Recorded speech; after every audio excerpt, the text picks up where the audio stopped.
C'est un livre qui dénonce le pillage, la corruption, la criminalité en Afrique. Et vous y associez une compagnie comme Barrick Gold. Comme chercheur universitaire, on s'est rendu compte qu'il y a dans le monde un nombre considérable de sources d'informations crédibles, des rapports de l'ONU, des dépositions à la Chambre des représentants aux États-Unis, des rapports d'organisations telles que Human Rights Watch, Amnesty International, Global Witness. Il y a énormément de sources dans le monde qui font état d'un nombre considérable d'abus, voire de crimes parfois, qui auraient été commis par un nombre, là aussi, très important de sociétés canadiennes en Afrique. Quel est le but de ce livre? Nous, ce que nous faisons, c'est que nous informons les Canadiens, parce que c'est effectivement par leur REER, leur fonds de retraite, que ces sociétés-là engrangent des capitaux à la bourse.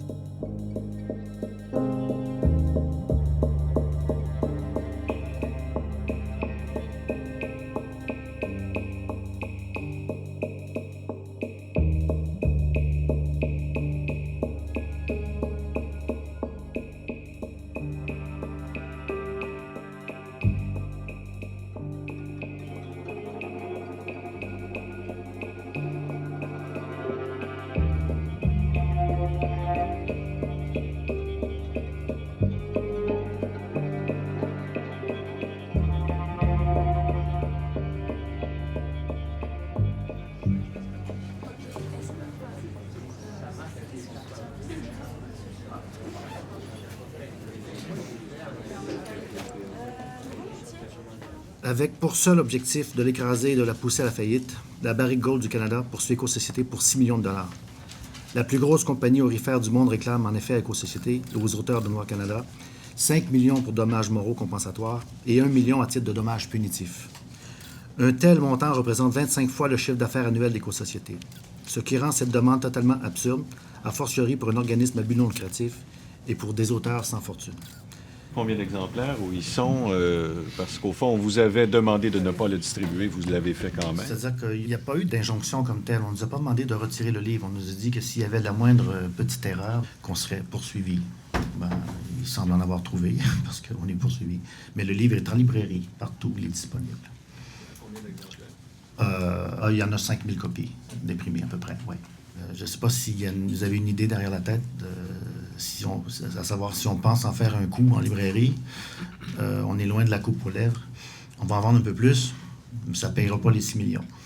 C'est clair qu'ils veulent nous épuiser dans une longue lutte qui pourra durer des années et que ça va nous prendre de l'aide pour mener cette lutte. De l'argent, tout simplement. Quoi faire d'autre? Merci.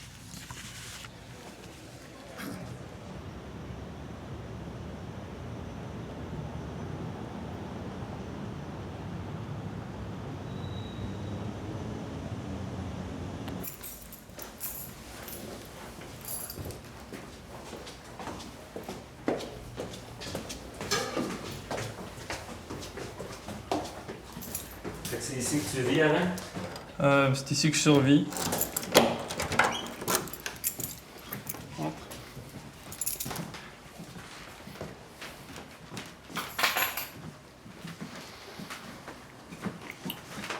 fait, c'est l'appartement typique d'un chercheur indépendant qui passe de contrat en contrat. Ouais, mettons que dans une optique où Alain Deneau a à vendre ses actifs pour rembourser Barrick Gold, qu'est-ce que tu pourrais leur Ben, je sais pas, j'ai 4 Pléiades ici, puis j'ai un vélo en bas. As-tu une télé à saisir? Télé pour regarder les documentaires, les films qui m'intéressent. Je regarde pas plus que ça, c'est assez accablant. Lorsqu'on a des actifs, on peut nous faire chanter. Et il est assez difficile de faire chanter quelqu'un qui a à peu près qu'un vélo à perdre. Puis ça donne que j'ai pas non plus de personne à charge.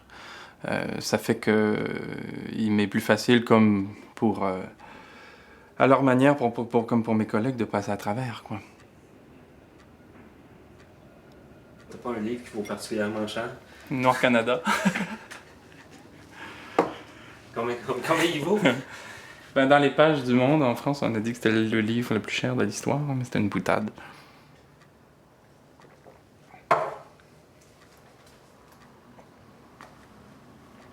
Est-ce que tu sais quand est-ce que vous allez aller en procès? Non. Non, je sais pas.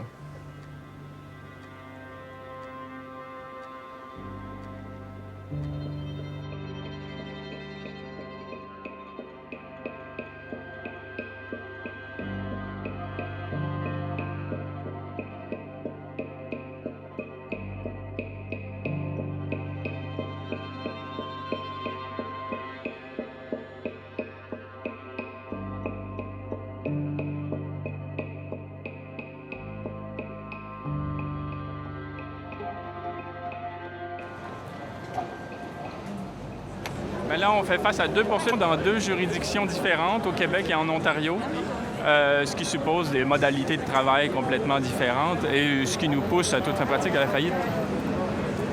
Je veux dire, je sais pas, là, à vif, là, je veux dire, j'ai reçu ça ce matin, mais à vif, sous cette forme juridique, je vois pas quel intérêt il y a à poursuivre parce qu'on n'a pas accès à la justice. On ne va pas faire semblant qu'on a accès à la justice. 2 procès comme ça, là, c'est dans 200 et 400 000 $ au moins, là. Vous savez, la première poursuite, celle de la Barrick Gold, qui a été déposée en cours ici au Québec. Le procès est prévu pour à peu près dans 2 ans. L'autre, la deuxième poursuite, celle qui aura lieu en Ontario, j'en sais rien pour l'instant, ça sera peut-être dans 2 ans, ça sera peut-être dans 3 ans, dans 4 ans. Mais chose certaine, on est plongé à fond dans les procédures judiciaires pour des années. Merci de vous être déplacé ce matin. C'est très important de se manifester et de s'opposer aux tentatives de bâillonnement que représentent les poursuites Bayon ou les SNAP, pour prendre l'acronyme bien connu. Alors c'est absolument nécessaire qu'on soit solidaire et qu'on se tienne et qu'on défende notre droit à la liberté d'expression et à la démocratie. Alors je remercie tous les gens qui sont venus ici aujourd'hui et ce n'est qu'un début. Merci beaucoup.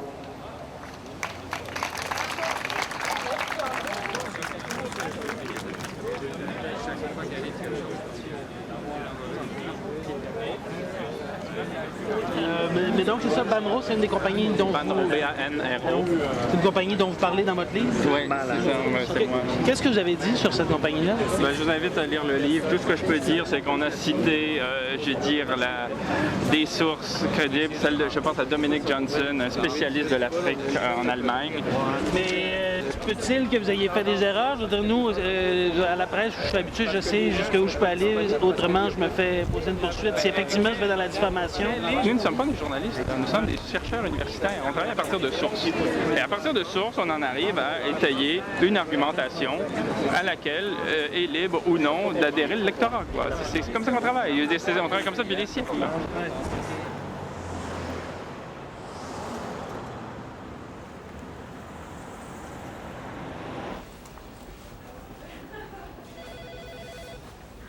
Le dossier Éco-Société pose des questions sur l'accessibilité, sur les poursuites Bayon. On est à cette époque-là au Québec. On le réalise. Et je suis convaincu qu'il y a des membres du tribunal de la Cour supérieure, des juges de la Cour, qui sont fortement sensibles à la question. Mais évidemment qu'on vit dans un système qui est une vieille histoire. le droit de poursuivre dans notre société est un droit fondamental. Mais il faut aussi penser que ceux qui sont poursuivis auraient peut-être le droit fondamental de l'être moins. On peut faire valoir nos droits dans notre société, mais on n'est pas encore arrivé à l'absolu où chacun serait vraiment sur un pied d'égalité. C'est ça qui est pervers, c'est-à-dire qu'eux, en face, là, ils sont sur leur planète, justement. C'est dans un monde qu'ils connaissent par cœur, ils connaissent bien les rudiments de cette logique-là, ils ont les budgets, c'est leur culture, le droit. C'est pas comme si... Moi, je me dis aujourd'hui, un petit peu comme si je demandais au PDG de Barrick de venir parler de sa pratique, mais sur le mode de la logique de Hegel, quoi. Bon, ben, parle-nous de ta pratique, mais en utilisant les termes de Hegel. On va rire. C'est ça qu'il nous demande. Il nous demande de parler de ce qu'on fait, mais dans des termes qui ne sont pas vraiment les nôtres. En tout cas, dans une arène où la résonance de ce qu'on dit ne nous appartient plus.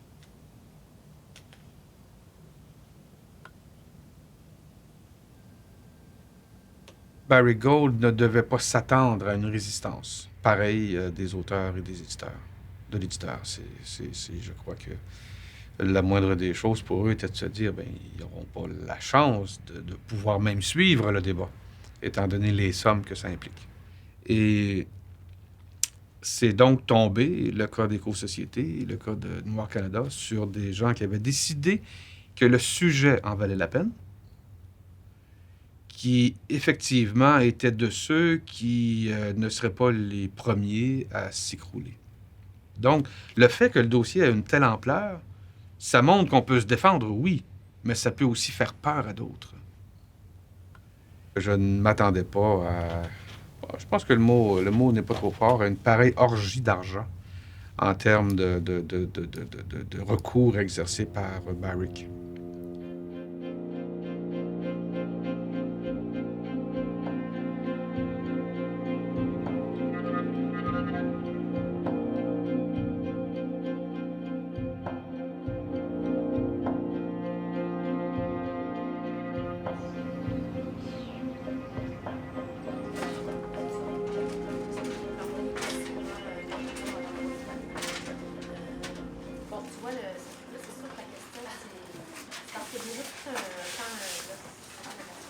Un peu tout le monde a été interrogé par les avocats. Ça a été un peu stressant pour tout le monde. Quand tu sais que à telle date, tu passes une journée en interro avec les avocats qui vont te cuisiner, tu le prends mal. Tu passes de mauvaises journées avant et après. Mais on est passé moins que M. Deneau ici présent, qui lui s'est fait cuisiner sans fin. Quand on subit la chose, là, c'est des barrages de questions. On a l'impression qu'il s'agit d'une entreprise de torture psychologique. Là. C'est très kafkaïen, c'est-à-dire qu'on nous repose beaucoup les mêmes questions. Des questions auxquelles on a répondu en substance. On nous les repose parfois mot à mot de la même façon. Et on voit que c'est une technique pour obtenir une réponse sensiblement différente, pour ensuite prétendre qu'il y a contradiction dans le discours. Et ça, est-ce que c'est rendu public après les interrogatoires? Est-ce que je pourrais, moi, avoir l'intégrale de tout ça, voir combien de fois qu'ils ont posé des questions? Je me demande même si on a le droit de répondre ce qu'on répond maintenant. Je veux dire, c'est secret, quoi. Non, mais c'est vrai. Je ne sais pas où ça s'arrête exactement, mais c'est secret. Je ne sais pas si ça devient public après procès. Je ne sais pas trop.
On a plusieurs fois la preuve que certains d'entre nous ont été sous haute surveillance.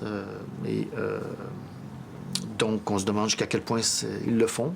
Dimanche, au Salon du livre de Montréal, on organise un débat sur la liberté d'expression.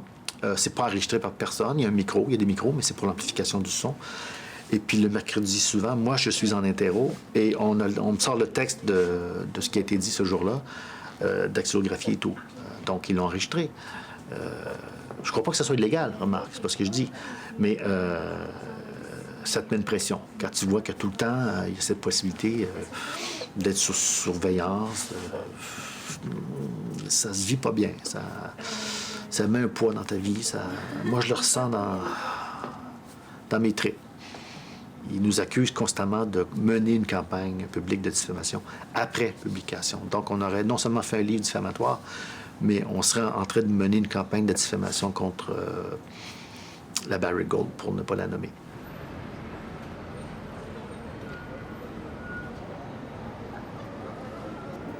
Mon client, donc, Voldemort, fait valoir en requête préventive pour libel diffamatoire imminent qu'en aucun cas au cours de ce spectacle, il ne sera fait mention de la compagnie minière Bay Gold, ni de la Barrick J, ni de la Beden Gold ou de la Barrick Boom, ou ni quelque autre joke issu d'une ressemblance avec l'association des termes Barrick et Gold.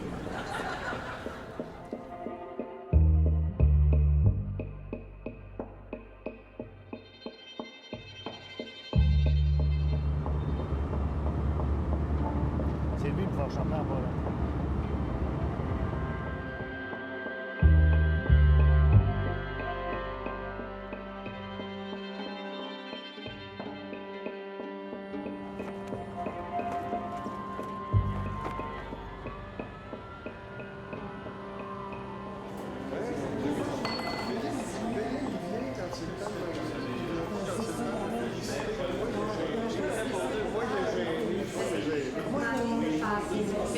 Alors, s'il vous plaît, donc la commission des institutions poursuit ses travaux et nous recevons M. Guy Chenet, qui est le coordonnateur des éditions Éco-Société. Donc, M. Chenet, la parole est à vous. Vous avez 15 minutes pour nous faire votre présentation et par la suite, il y aura des échanges avec les formations politiques. D'accord. Est-ce que vous m'entendez?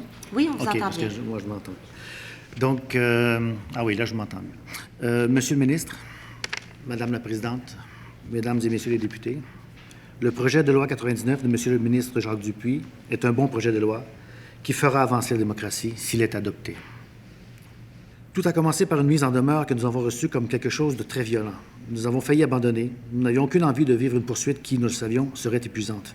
Mais nous pensions que c'était notre devoir de citoyen et aussi la raison d'être de notre maison d'édition de défendre le bien commun en publiant ce livre. Pourriez-vous peut-être nous parler un petit peu davantage de ce que ça représente au plan personnel? Ben, allez-y, M. Chenet. Ben, c'est-à-dire qu'avec ces poursuites-là, le plan personnel et le plan professionnel, tout à coup, sont complètement mélangés. On ne distingue plus très bien entre les deux. Bien sûr que nous, quand on a reçu la première mise en demeure, avant de décider de sortir quand même le livre, on a tenu une réunion. Mais ça, ils veulent avoir le procès-verbal de cette réunion. Mais je me dis, j'ai droit, moi, à me préparer une défense en privé, il me semble. Moi, je n'ai pas leurs procès-verbaux de leur réunion de la Barrick Gold ou avec leurs avocats ou quoi que ce soit. Mais ils veulent tout avoir. Ils ont demandé nos ordinateurs, on a refusé des remettre. Et c'est un stress assez permanent. Pour moi, si je vous disais que j'étais un peu nerveux, c'est que je ne mâche pas mes mots, je crois, ici, et je n'ai pas l'impunité parlementaire. Et ça, ils vont me le ressortir. Ça, je vais l'avoir au visage. En interro le 28 octobre. On me le ressort, ça, je vous le garantis. Ça va être publié sur le site Internet du Parlement et de l'Assemblée nationale, et j'y tiens. Mais il y a un certain stress à venir vous lire ça ici aujourd'hui, parce que je sais très bien que ça va me revenir.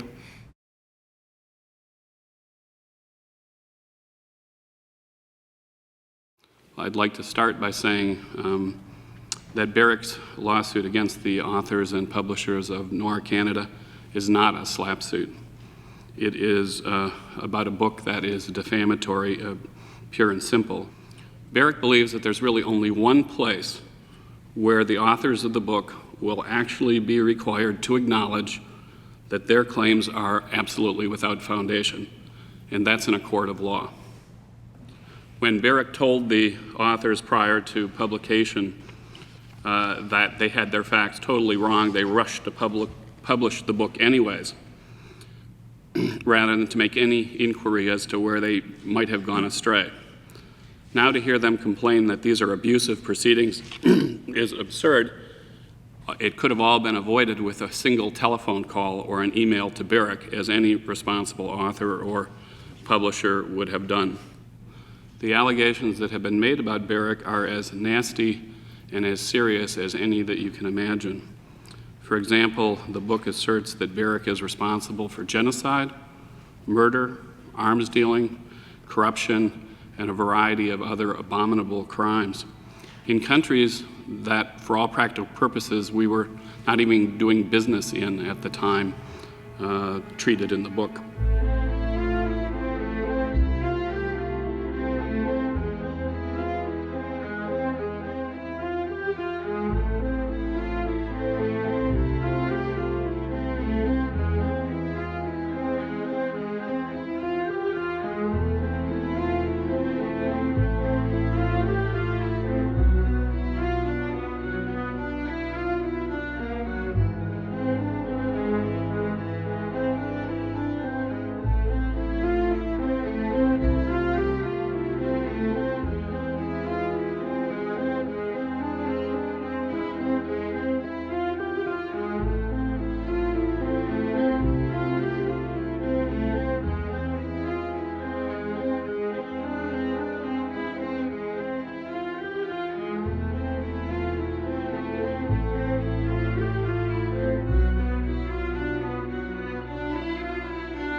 I mentioned that Amnesty International made an allegation that a company where George Bush served as a paid advisor, once served as a paid advisor, George Bush Sr., had been accused of burying alive miners in Tanzania. What happened was that there was a Canadian company, Sutton, which owned this mine at Bulyanhulu in Tanzania. But there were already people mining the place. In August of 1996, to clear the property, they ran bulldozers over the property, smashed down all the homes, to crush the tools and houses of the workers, and filled in their mining pits. I think I read 50,000 pages of material. I think I talked to 100 people. I mean, I would have loved to talk to Barrick. They wouldn't talk to me. The reason why Barrick has billions of dollars of gold in Tanzania is that they bought up this company which had cleared this field. I didn't say that they owned the mine at the time. I was happy they didn't. Another Canadian company did. That doesn't, by the way, let Canadians off the hook because the other companies bought out. That's crazy. And remember, Bulyanhulu was paid for by the people of Canada. The people of Canada lent the money to Barrick Gold Mining to buy this and develop this property. And also, since this is money from Canada and money from the World Bank, the rules of the World Bank are that no one should be allowed to profit using World Bank funds off a site that's been cleared through violence.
In the United States, there is a First Amendment freedom of the press.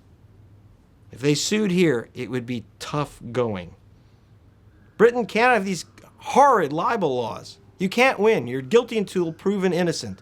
They'll ruin you just from the legal costs. So you feel safer being in the States as a journalist? I published this book, which included the story of the mine deaths, and the allegations, and the information and evidence. Here. I could not publish this book in Canada.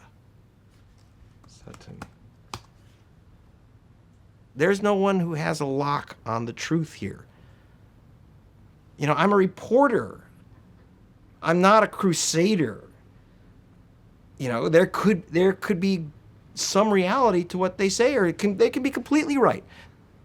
So I don't have any evidence that somehow Sutton ordered these killings, so I was happy to say that's not true. They didn't order killings, but to say that there were no killings, that's a very different thing.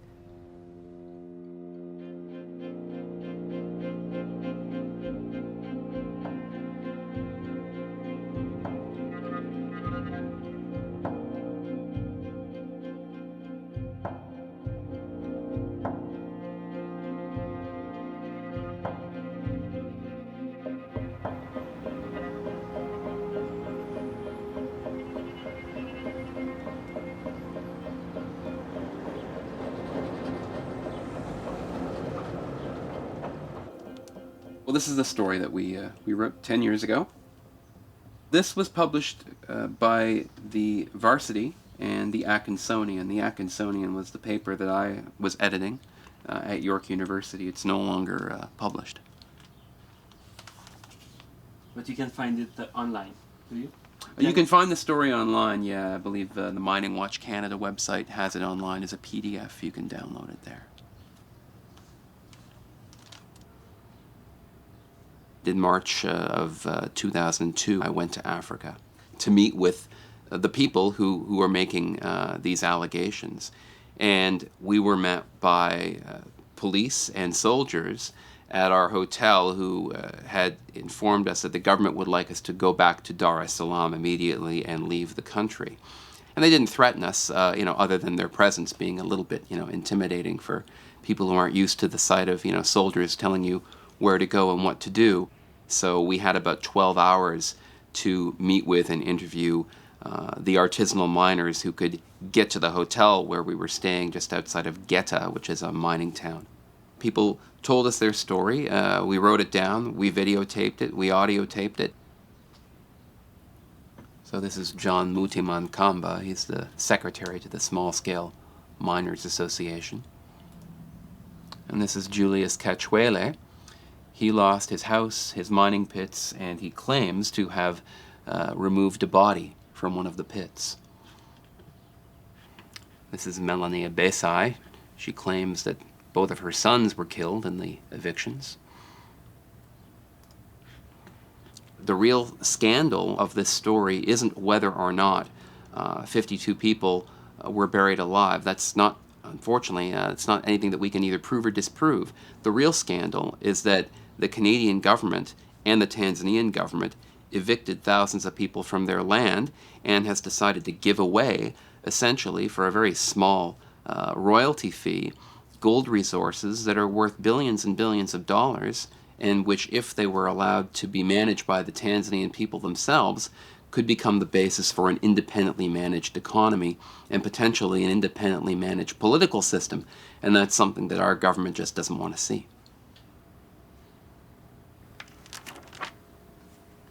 We interviewed Barrick's lawyers, and we were given access to all of Barrick's documentation as well.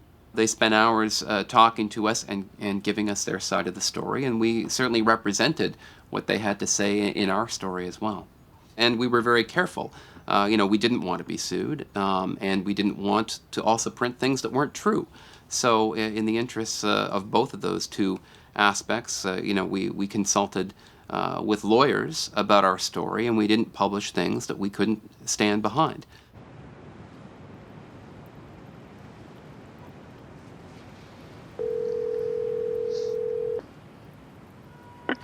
Bonjour.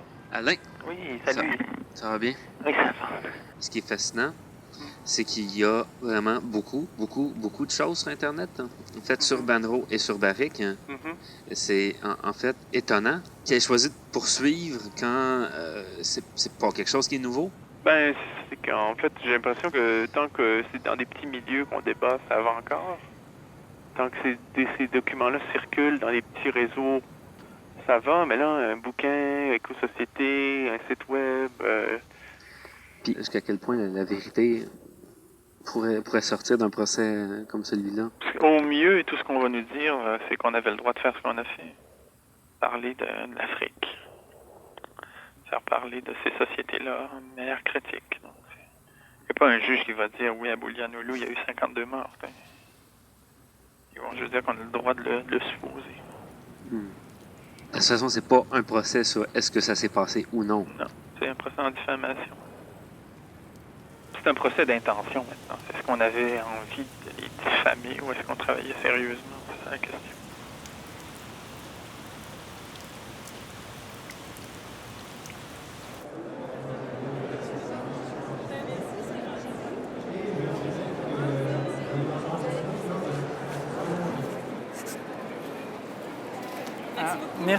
Merci beaucoup. Merci beaucoup. J'aurais pensé que vous auriez même empêché de le vendre. Ben, en fait, ils auraient pu. C'est parce qu'il y a des gens comme vous qu'on passe à travers. Parce que si c'était une affaire privée, ça fait longtemps qu'on aurait capitulé. Quoi. Je veux dire, ça ne nous intéresse pas personnellement de nous mesurer à la plus grosse société aurifère au monde. On n'est pas seul, on passe à travers. De tout cœur avec vous. Ben, merci infiniment. C'est très précieux, justement. Lâchez pas. Merci. Je vous donne ceci sur la poursuite judiciaire dont on fait l'objet. N'hésitez pas à aller sur notre site. D'accord. D'accord. Ouais. Merci beaucoup. C'est moi. Merci infiniment. Au revoir.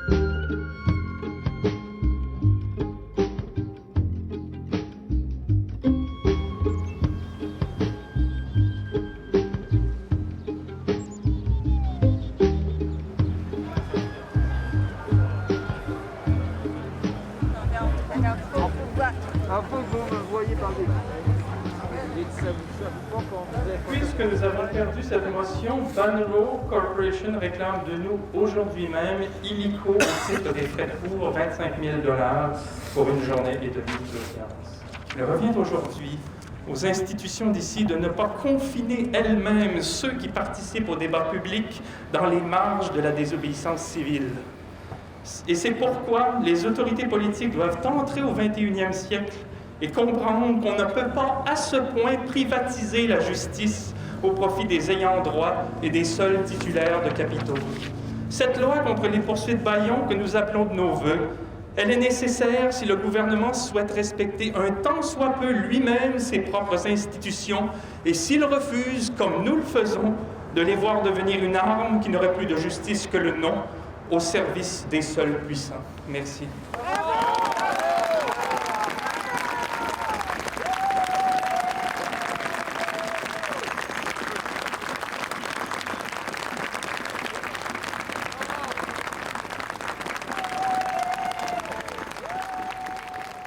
On nous poursuit en Ontario alors qu'il y a 83 exemplaires du livre qui ont été distribués, je ne dis même pas vendus. Les Franco-Ontariens n'ont jamais cru qu'ils avaient autant d'impact dans la vie historique de l'Ontario. Donc, ça fait, je crois, quelques 60 000 $ par exemplaire en termes de dommages évalués. On frise absurde. Donc, la juge Justice Roberts prétend qu'on a les moyens de se défendre parce que j'étais présent aux audiences en Ontario pendant une journée et demie. Comme si, en fait, en ayant les ressources pour me payer un billet d'autobus, on pouvait assumer un procès qui coûte des dizaines de milliers de $. Donc, on va faire appel. Cette semaine, ça a été plutôt dur parce que le procès ontarien, c'est comme plus loin. On avait pas tendance, disons, à l'oublier, mais enfin, on avait tendance à tasser un peu pour s'occuper surtout de notre poursuite ici au Québec, celle de Barrick Gold. Et puis là, tout à coup, ça nous a rattrapés assez durement cette semaine. La décision, c'est une claque d'en face, là. C'est une claque d'en face, oui. Parce que là, on joue un jeu un peu moche qui s'appelle Quitte ou double. Parce qu'on n'aura pas à payer 25 000 là parce qu'on s'en va en appel de la requête. Mais si on perd cet appel, on risque de devoir payer 50 ou 60 000 qu'on n'a pas. Ça, c'est assez clair.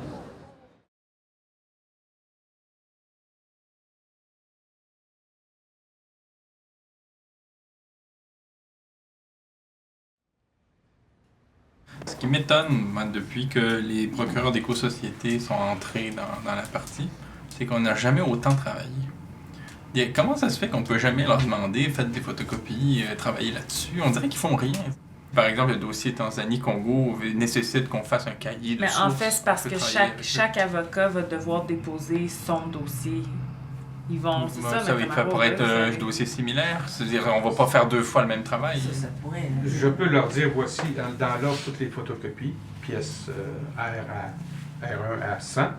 Pouvez-vous en faire 4 copies pour la cour? Puis il est parti. Ouais. Ça peut se faire. Mais encore, il ne faut pas que je leur dise, mettez ça tout en ordre, puis la 1 va là, puis la 2 va là. Pourtant, il faut qu'ils le fassent de toute façon. Non, parce que c'est le document qu'ils vont utiliser eux-mêmes. Non. Dans le dossier, on est rentré dans une dynamique où les avocats ont contribué à monter les pièces puis à aller faire du travail sur le fond. Puis, tu sais, moi aussi, je l'ai fait, puis je veux dire, moi, ça me faisait plaisir. Là, c'était pour ça que j'étais là, mais c'est vrai que c'est pas dans le rôle classique d'un avocat. Si je vous disais, moi, je vais charger théoriquement ce que je pourrais charger. Donc, ça veut dire que le travail d'un avocat vaut, mais pas le mien. Moi, je peux travailler des heures, ça vaut rien. Oui, mais je ne l'ai pas choisi. Non, mais c'est la réalité de la vie. Là. C'est la réalité de la vie. Tout le monde nous plume, là, du coup.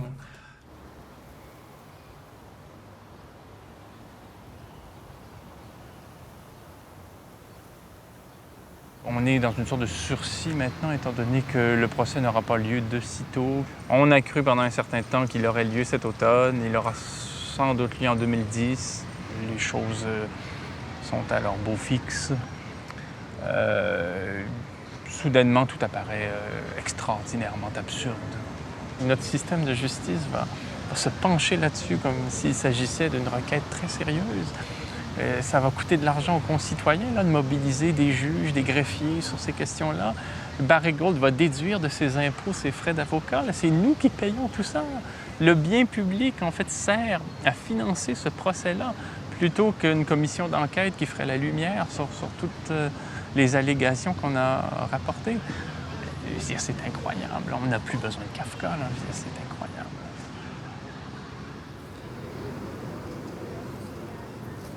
Un débat public qui porte aujourd'hui, c'est ça qui est fascinant, les gens ne le relèvent pas, mais le débat aujourd'hui porte davantage sur l'institution judiciaire que sur Noir Canada. C'est ce que notre institution judiciaire est capable de nous défendre, c'est ça la question, c'est elle qui fait l'objet du débat maintenant, c'est pas nous, c'est plus nous. C'est sur elle que porte la pression, pas sur moi.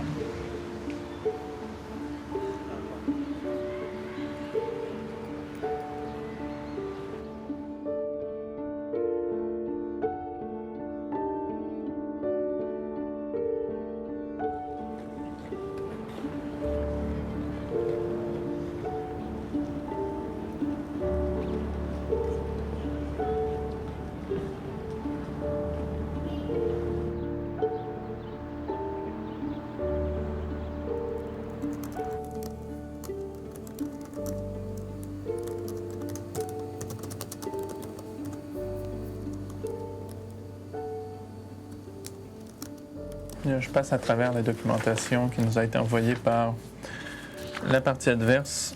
C'est une documentation qui nous est parvenue sous le sceau de la confidentialité. Alors, je ne peux la consulter qu'ici, dans le bureau de mon avocat. Et pendant un temps, moi-même, je n'y avais pas accès, seul mon avocat y avait accès. On pense qu'on peut, à partir des documents que nous a soumis Barrick Gold, réécrire Noir Canada. Donc, ça va être un livre à tirage limité, je présume? C'est un livre interne à la Cour, qui ne sera pas diffusé, en tout cas pas dans un premier temps. Du cas tanzanien. Tanzanie-Congo. Ouais. Je ne peux pas en dire plus parce que j'irai dans la teneur des documents, dont je n'ai pas le droit de parler.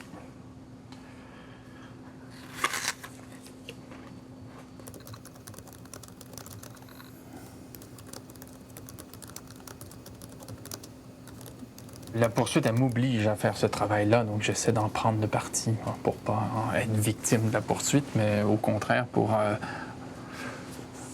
qu'elle m'incite à travailler. Et à travers tout ça, on développe des anticorps, on comprend comment fonctionne la justice, donc c'est pas plus mal.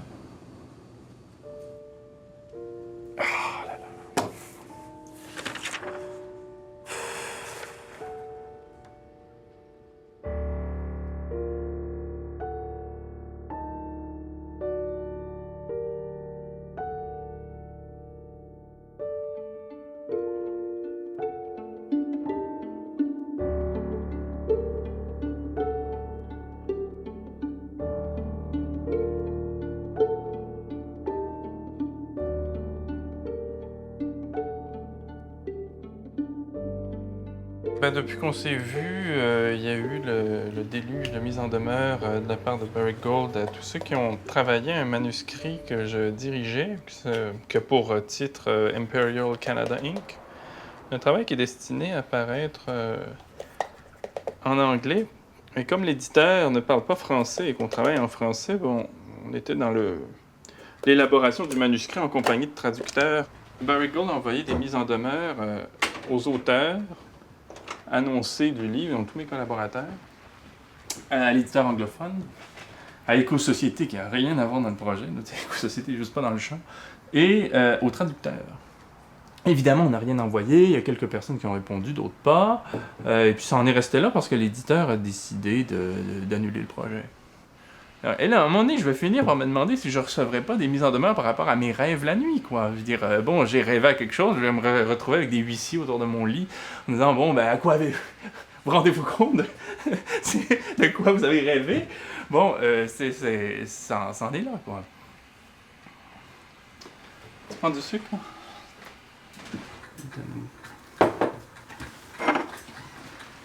Tiens. On a appris que le procès aurait lieu à l'automne 2011. 40 jours de procès, donc 4 mois. Il me semble que ceux qui réfléchissent à des institutions qui se réclament du nom de justice devraient tenir compte de ça. Qu'une société multimilliardaire qui a des étages d'avocats à sa disposition quand elle veut intervenir sur le plan juridique ne souffre pas des délais et de la procédure quant à sa lourdeur.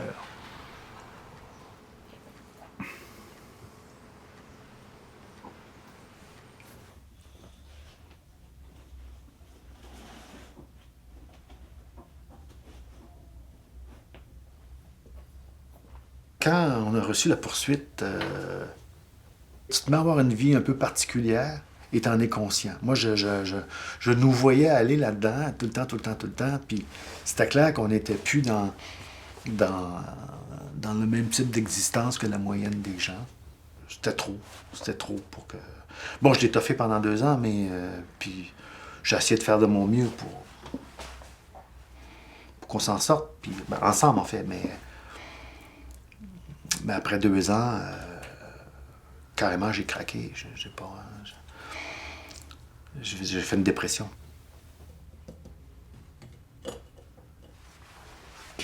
Tout le truc juridique est en train de me rendre fou aussi.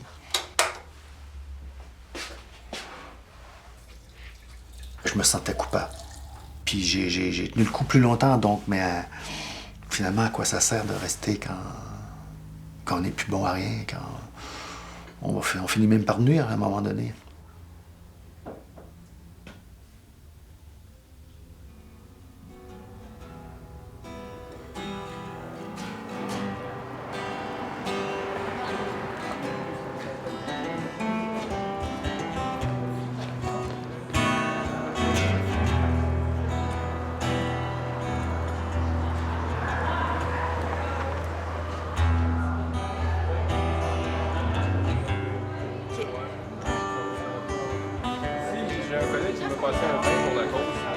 Ah, ben c'est à moi. Je vais prendre les noms. Merci.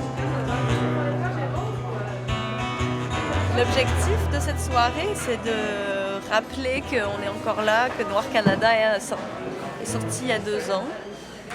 c'est de célébrer vraiment cette liberté-là de chercher, de penser et de dire. Et on avait envie de faire un show, pas un show bénéfice, un show pour rappeler qu'on est là et qu'on ne baissera pas les bras et qu'on ne se laissera pas abattre et qu'on fait entendre notre voix encore 2 ans plus tard et qu'on continue. Merci à Éco-Société de faire écho à tellement de silence. Entendez-vous ce silence? Voyez-vous, mes amis, il est sur la terre une terre où l'or tue, le pays d'où je viens. Alors voici quelques bribes de cette parole qui est d'or que j'ai cueillie au bout de ma plume. Moi aussi, j'avais un pays. L'autre soir, comme la mer, le fleuve, la nuit l'a englouti corps et biens. Ma maman, mon papa, mon frère, une maison sur le flanc de la colline.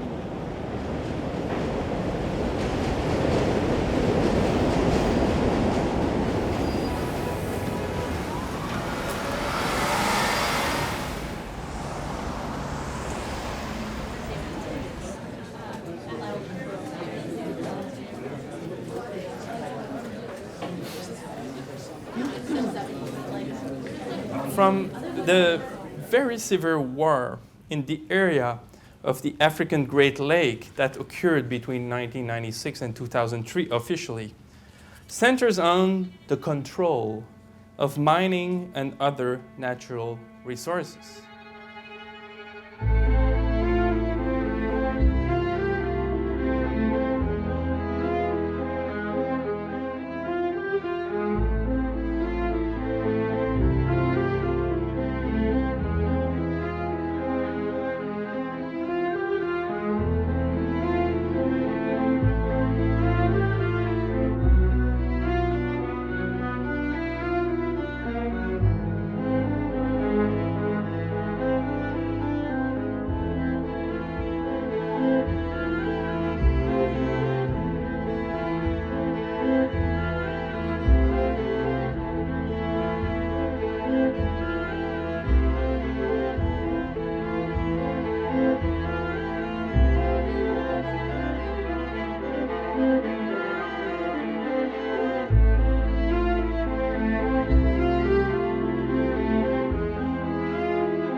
The way the war is being portrayed in the Western world, it's an ethnical war.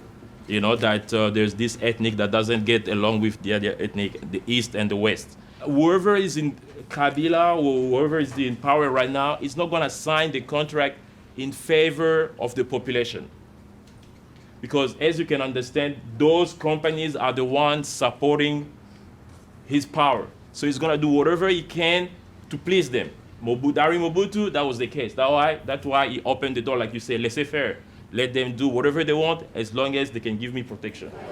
Oui, bonjour, monsieur Alain. Moi, je m'appelle Jimmy. Enchanté. Et je suis le président de la communauté congolaise de Chicago. Vraiment, merci, ça c'est un travail excellent que vous avez fait. If you have a business card, je peux vous écrire. Non, malheureusement, j'ai donné toutes celles que j'avais, mais si vous écrivez à Éco-Société... Enchanté, en tout cas. Merci, et écrivez-moi surtout, je suis curieux.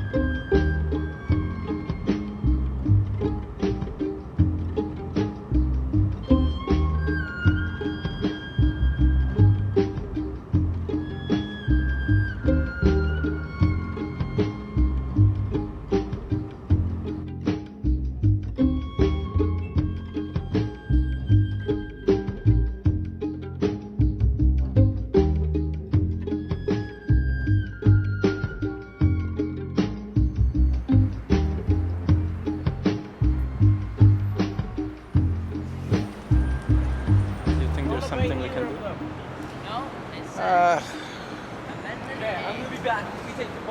On va considérer un appel à la Cour suprême. On gagne ou on perd, mais d'avoir une décision si courte, cela me surprend un petit peu. Merci, on sait qu'il y avait mis beaucoup de temps, on sait ce que ça représente. On sera disponible si vous voulez échanger avec nous sur les considérations.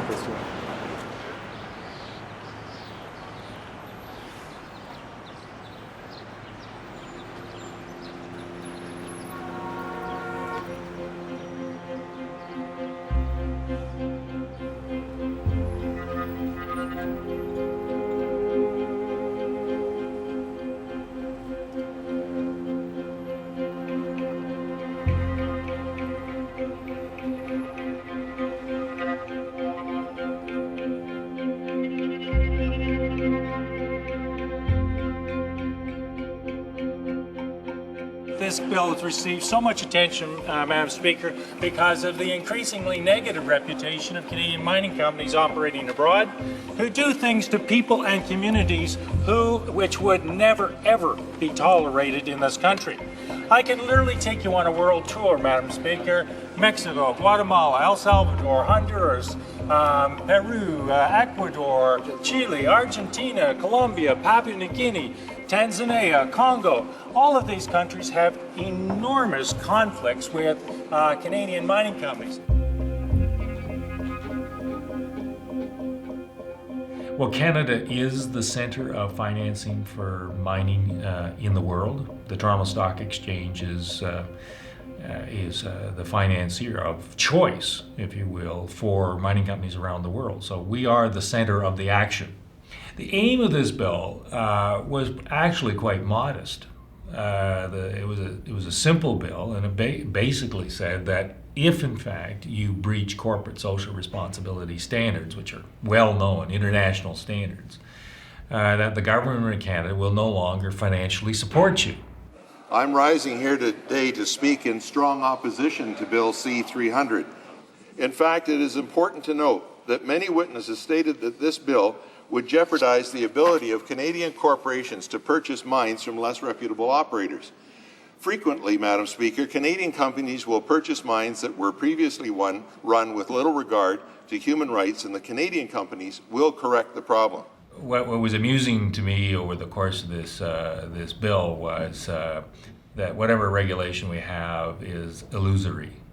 Canada has an independent corporate social responsibility councillor who works with NGOs and companies to ensure that Canada is a world leader in respecting human rights abroad. And you have this corporate social responsibility councillor who got appointed during the middle of the process of the bill, which was just political coverage. It can't actually do anything because she can't actually start an investigation.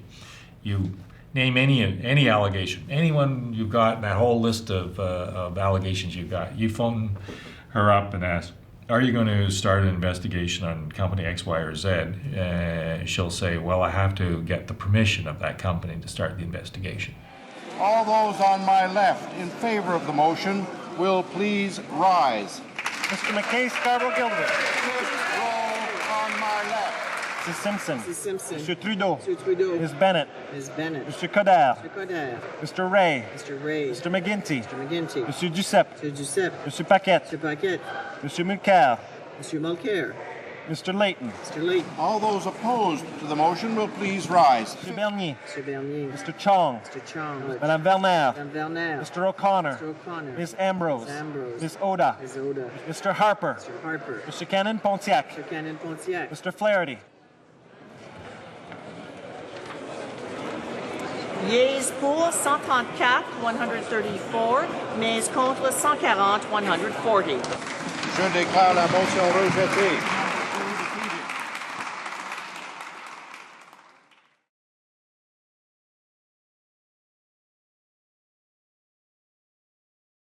I don't know how many hundreds of thousands of dollars they spent on lobbyists, but for 2 weeks prior to the vote, you could barely not turn around without bumping into some sort of mining lobbyist who was bending the ear or arm of one of my colleagues. So they put a lot of effort into making sure that this bill did not succeed. They made it pretty abundantly clear to me that if I stepped outside of parliamentary privilege, that they wouldn't hesitate to slap me with a lawsuit either. And you'll note, though, the course of the interview, I haven't mentioned word one about any company, and it's intentional.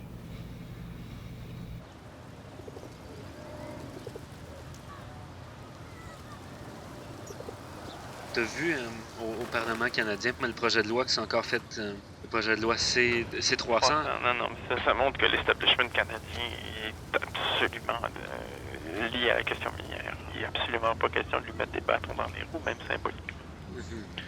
Puis est-ce que tu penses que les chances qu'il y ait une commission d'enquête pourraient être bonnes ou en fait tout va dépendre? Non, il n'y en a aucune chance. Ils ne sont pas capables de voter pour le projet de loi C300, ils ne peuvent pas faire de commission. C'est une demande en l'air. On continue de la faire.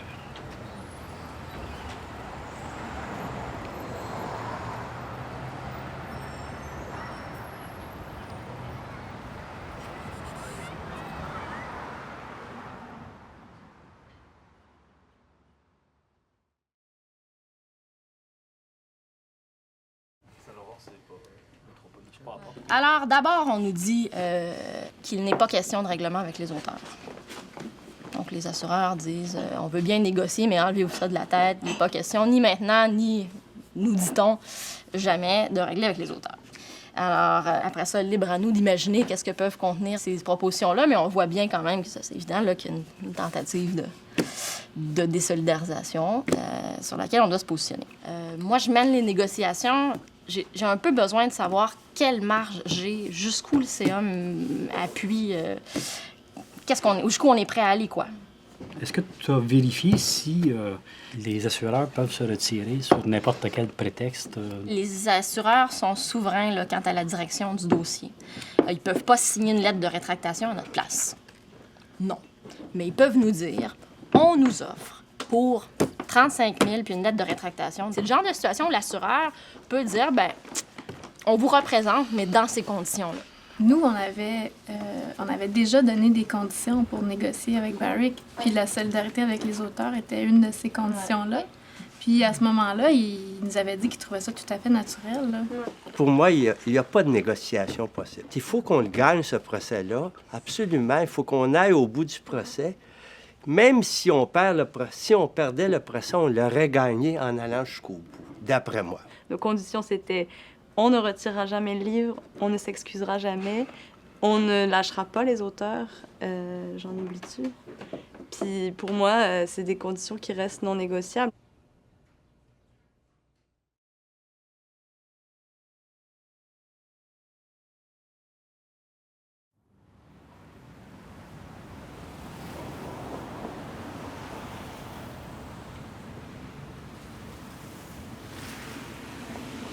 As-tu vu le communiqué du jour? D'aujourd'hui? Oui. Non. Ben, le 25 mars. Mais tu sais, quand on était à Toronto, tu te rappelles, là, il y avait eu cette séance de mépris à notre égard là, de la part de la Cour d'appel. La Cour suprême a accepté d'entendre l'appel qu'on a fait à partir de là. Et la requête va porter sur quoi, en fait? C'est sur le forum non-convenient. De déplacer le procès ou de l'annuler? De le déplacer. De le déplacer à Montréal? Oui. Mais ce qui revient presque au même, là, ça m'étonnerait qu'ils continuent s'ils perdaient. Parce qu'ils ont toujours dit que ce qui comptait pour eux, c'était l'Ontario. Et là, t'es allé à Ottawa pour ça? Ou non, je suis allé me reposer. Je suis très malade, en fait. J'ai passé les fêtes à l'hôpital. J'ai eu une infection neuronale avec une névralgie, une varicelle. J'avais tout le côté gauche du visage paralysé. Tout, là. Le sourcil ne bougeait plus. L'œil ne se fermait plus. J'étais totalement bloqué. Donc, j'ai pris un congé de maladie. J'enseigne pas pour le moment. Je suis vraiment à plat complet. Je pense qu'on peut appeler ça un dommage. Puis est-ce que tu penses éventuellement lâcher ou... Non. Non, il y en est hors de question.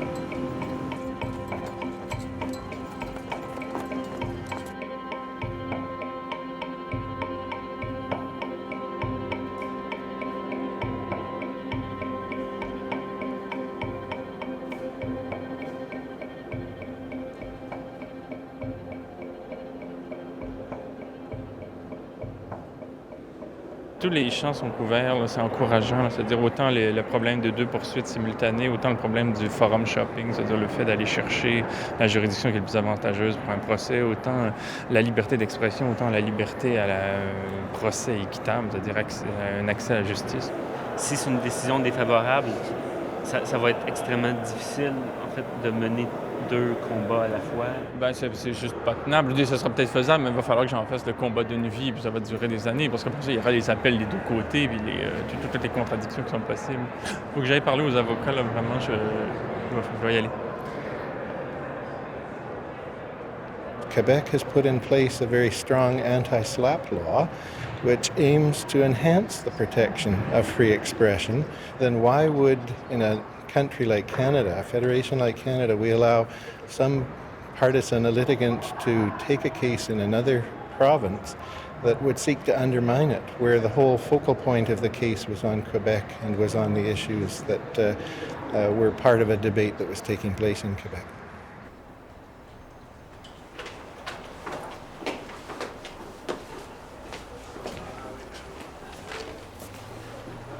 Le signe que j'ai, c'est depuis le début.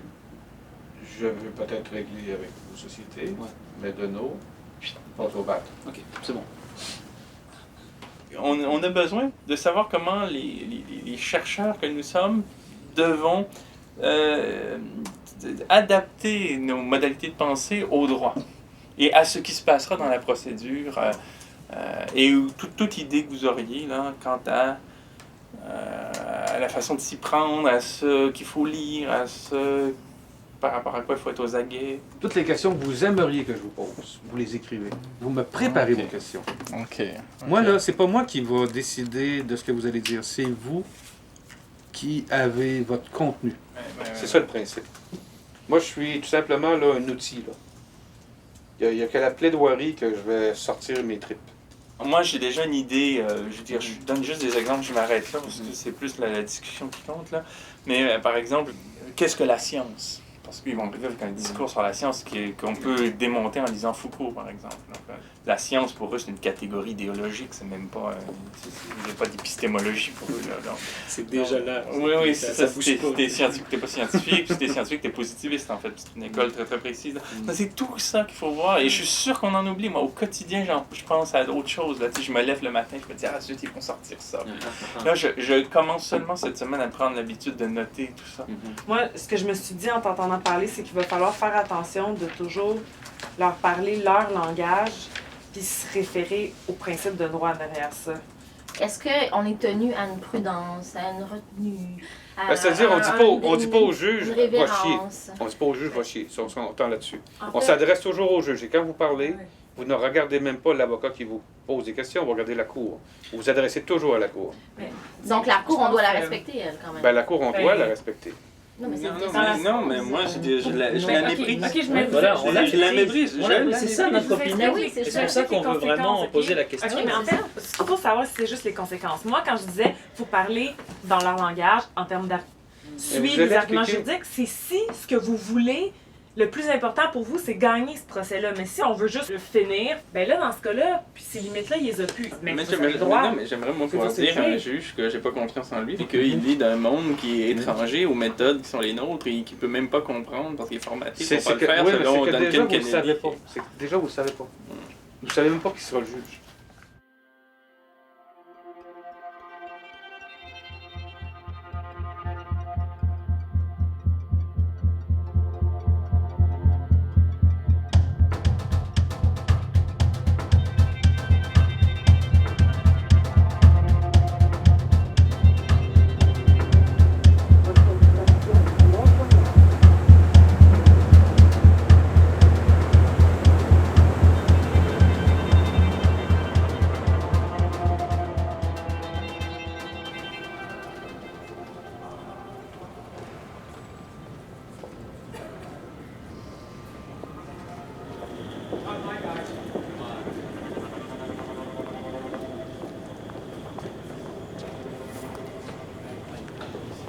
Qui t'a parlé, il paraît,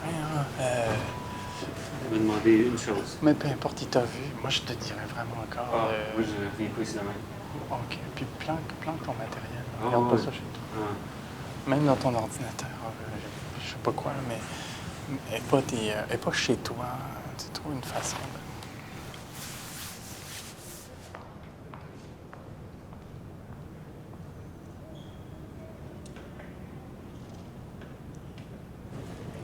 Ouais, bon, on vient de terminer la première journée d'audience pour demander le rejet de la poursuite et sinon, si la poursuite n'est pas rejetée, d'obtenir une provision pour frais, c'est-à-dire d'obtenir que Barrick Gold finance nos frais d'avocat pendant le procès.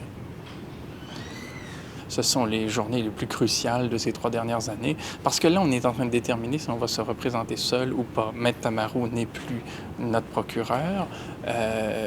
On a des procureurs qui nous défendent pro bono sur la base seule de cette motion, c'est-à-dire d'obtenir une provision pour frais si la cause n'est pas rejetée.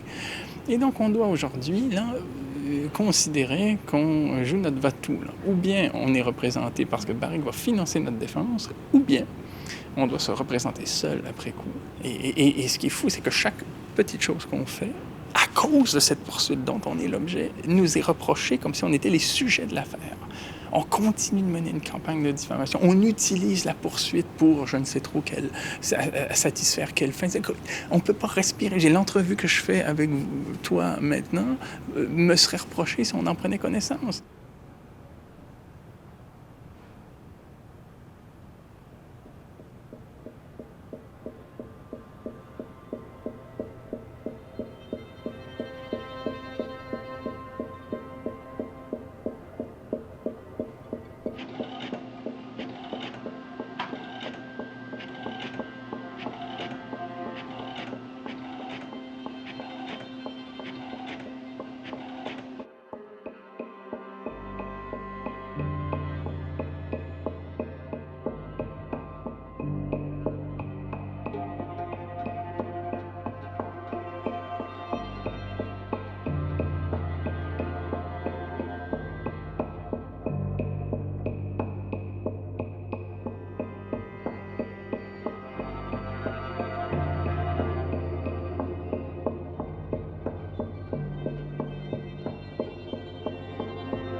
Bonjour, on est donné l'appareil. Je vous demanderais s'il vous plaît de retirer l'article parce qu'il ne correspond absolument pas à l'entente que nous avions. Je vous ai dit que je vous faisais part de commentaires à titre confidentiel. Je ne voulais pas être cité dans l'article.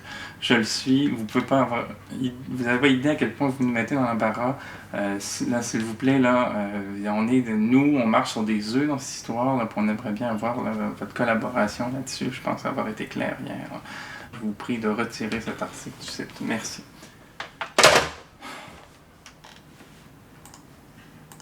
Il y a quelqu'un qui m'appelle hier pour que je lui explique un peu comment lire le jugement. Un journaliste indépendant de gauche. Là, je lui ai dit, écoutez, moi, je fais pas de déclaration publique, mais on peut bien discuter de jugement, je peux bien vous dire un peu ce qu'il y a à voir, comment on peut l'interpréter, mais ça vous regarde, vous n'êtes pas obligé de penser comme moi. Et le type, il me met des citations dans la bouche, là, dans son texte. J'ai dit, mais qu'est-ce... C'est décourageant.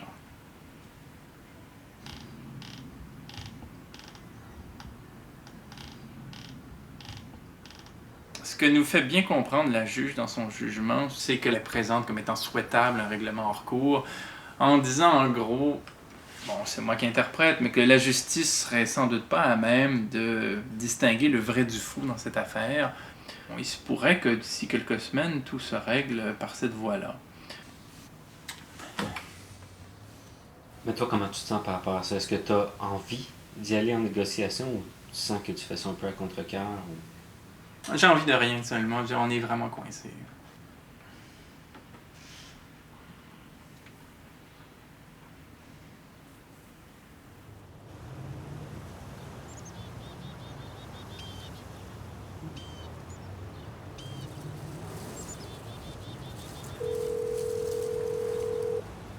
Ben, je voulais savoir, c'était quoi les développements, où est-ce que vous en êtes? On a participé à une conférence de règlement à l'amiable mercredi et jeudi. La première question qui a été soulevée, c'est celle d'une clause de confidentialité. Donc, je peux même pas te raconter ce qui s'est passé, de quoi on a parlé, qui était là. On est sur le point, je pense, de signer un règlement. Et qu'est-ce que ça signifie pour le livre? C'est la fin? Je ne peux pas en parler. Je peux pas parler. Je ne peux pas parler. J'ai pas le droit. Quand je te dis que je peux pas parler, là, il faut pas y voir un échec. Hein. Parce que la situation dans laquelle on s'est trouvé nous a fait dire beaucoup plus de choses qu'on en aurait dit si tout s'était passé normal. Désormais, ceux qui peuvent parler de cette affaire-là sont ceux qui s'y intéressent.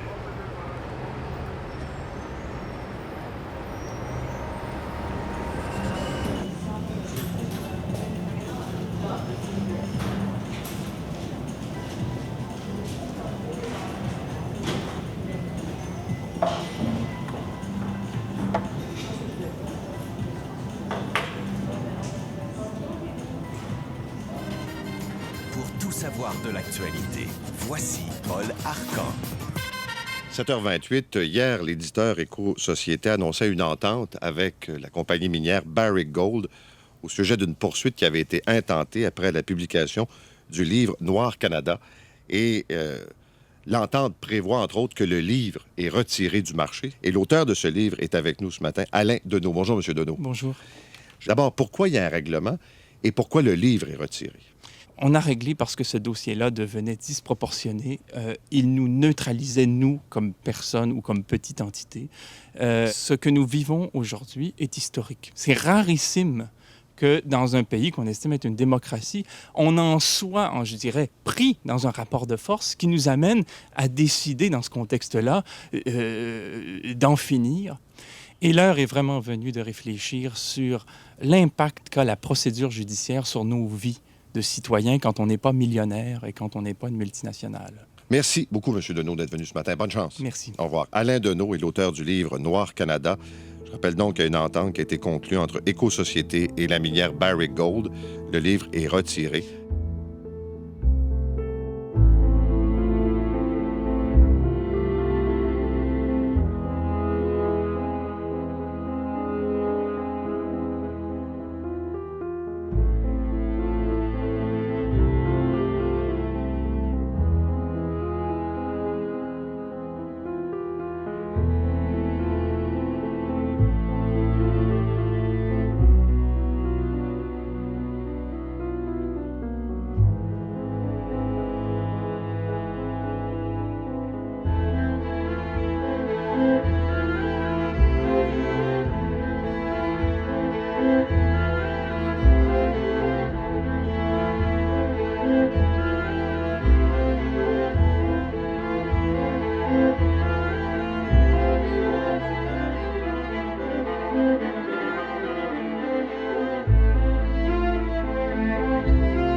Alain Deneau, c'est à vous.